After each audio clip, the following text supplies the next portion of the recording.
Hey guys, what's up? It's Crowd99 here with a new installment of my Staple or Not series, and today we're going to be talking about Forbidden Droplet.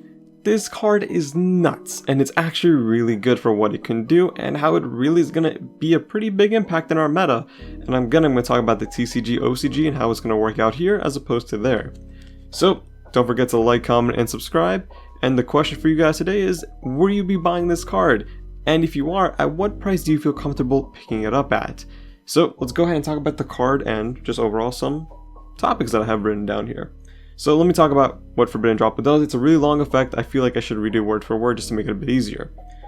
Send any number of other cards from your hand and or field to the graveyard. Choose that many effect monsters your opponent controls, and until the end of this turn, their attack is halved. Also, their effects are negated. In response to this card's activation, your opponent cannot activate cards or the effect of cards with the same original type, monster, spell, or trap as the card sent to the graveyard to activate this card. You can only activate once per turn. It is a quick play spell card. So what it's basically saying is, like, if I have a trap card that I'm going to be using to send for the cost, then my opponent cannot activate trap cards in response. If I'm think about it like Masterpiece in a way. So if I'm sending a monster, spell, and trap, you cannot activate a monster, spell, or trap in response to this card. If I'm just sending monsters, you can respond with spells and traps. So that's how that works. If that makes sense to you guys, I really hope it does. But this card is basically Dark Ruler no more with some bonuses. Number one, your opponent's monsters are cut in half in terms of attack. Their effects are negated. Your opponent can't use those monster effects on the board currently to essentially do anything, which is great. And that leaves some room for winning that turn, as opposed to something like Dark Ruler no more, which you have to wait a whole turn just to, win that game. So you can break their board, but they always have a chance to set that board up again and win the next turn. You never know. Now, this card is just overall really good because it can be used on either player's turn. It's a quick play spell card. That needs to be kept in mind. It's not just a normal spell card. And I guess the only downside is, obviously, we have more trap cards in the meta, we have more, better spell and monster effects, and the only other downside is you do have to send cards from the field or hand as a cost to meet the requirement. So something like True Draco would use this card very optimally. You can just start sending things from the field to the graveyard. Same thing, a lot of decks have field cards they don't really need to use. Something like Meltdown, as good as it is, I don't mind losing the Meltdown after I get my Alistair Surge in order to get, my opponent's monster effects just negated, right? It's really good. Send the Alistair from the hand, if I have Invocation, do my whole plays, like, as an example, right? Something like Emancipators as well. You can go ahead and send that Block Dragon from your hand to the graveyard. You don't really need it in your hand. It's going to do the same thing either way. So, that's good to remember as well.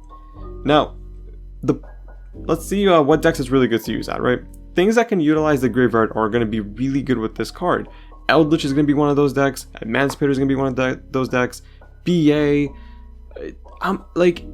More going second decks as well. Something like Fluffles. Surprisingly, Fluffles abuse this card in the most brilliant ways possible. Invoke can kind of use it again. It's more so from the field. But you're going to be using this card a lot from your hand and using resources from your hand, I would say, more often than not. So again, if you're a graveyard-centric deck like Orcust, potentially coming up soon, again, perfect example, perfect way to use it as well. Yeah, just some things to keep in mind. Now, what is the price of this card currently? It is currently sitting at $65 on TCG for the North American market, I guess, not really the European market. I don't know how that's handling right there right now, but I would say around 65 as well, give or take a couple of dollars. And is it worth the price? I think it's undervalued. I'm going to say that shockingly and surprisingly, I think it's undervalued at 65. This card is a better version of Dark Ruler no more that can actually be utilized with more meta decks and can actually benefit those decks by having resources in the graveyard that they might want in the graveyard as opposed to on the field. And then you also have the whole thing of, like, you're negating your opponent's monster effects. That's insanely good. And it's a quick play, so you can use it on either player's turn. BA can just go ahead and activate this card, have, Farfa sent to the graveyard as a cost, negate one thing, and then pop another thing. It's really small things you need to keep in mind that does change the meta.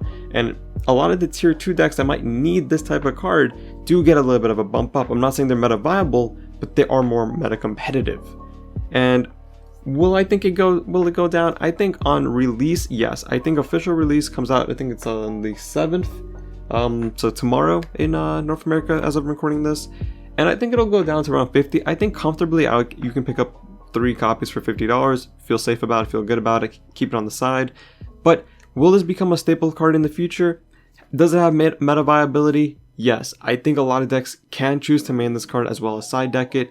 If you're going second deck and you utilize the graveyard, you have almost no reason to not run this card at 3. If you don't like Dark Will No More for the whole thing of like you want to win that turn, this might be a great alternative. But will it be a staple card? I think yes. I think this has more impact than something like 3 Tactical Talents in the long run of things. Because again, you might not need those extra 2 draws when you can just go ahead and win that turn. Again, you can run both. I'm not saying you can't. I'm just trying to think about it in context of this card alone. If you're just invested into one card, this might be a good card to get at 3. And in terms of the TCG and OCG, we don't have results obviously in the TCG yet. However, the OCG, this is usually either a main deck card or a side deck. It's almost in every deck for like 90% of decks available. It is insanely good because again, your opponent has very minimal responses depending on your deck type. And a lot of combo decks aren't running trap cards for fun. They're not really setting spell cards. So you have the luxury of just sending monsters or, you know, whatever you might need. And overall, I would say this might be the best card in Rise of the Duelist. It's competing in terms of the secret slot with 3 Tactical Talents, which is the other good one, the Dogmatica secret rares. So there's a lot of top heavy cards trying to compete with what's going to be the highest and what's going to tank. Because there's too many secret rares that are really high in price still. Things have to deflate. And I think right now we're still in the inflation bubble. We're still kind of like at the peak. We don't know what's going to settle. My advice is pay attention to the market in the first week. You're going to be seeing a splurge of cards on the market. See how they drop. If it's very minimally, you can safely assume the card won't drop more than $5. If you see it seeing like $2, $3, $4, and it keeps going down like that, you can safely assume this will be a cheaper card over time. So keep that in mind. I don't think Forbidden Droplets or 3 Tactical Talents for that matter will go down below the $50 mark. I can see this hitting 50, 3 Tacticals taking the $80 slot, and them swapping places here and there, depending on what you're going to be seeing with more decks, overall. But I'm going to go ahead and say that this might be a worthy investment if you go ahead and invest the $150 if it does reach the $50 mark. At $65, I'd say it's still a safe bet. I would wait a little bit, see what the release holds, see how much will hit the market, and go from there. So guys, thanks for watching. Hope you enjoyed this quick little video of staple or not.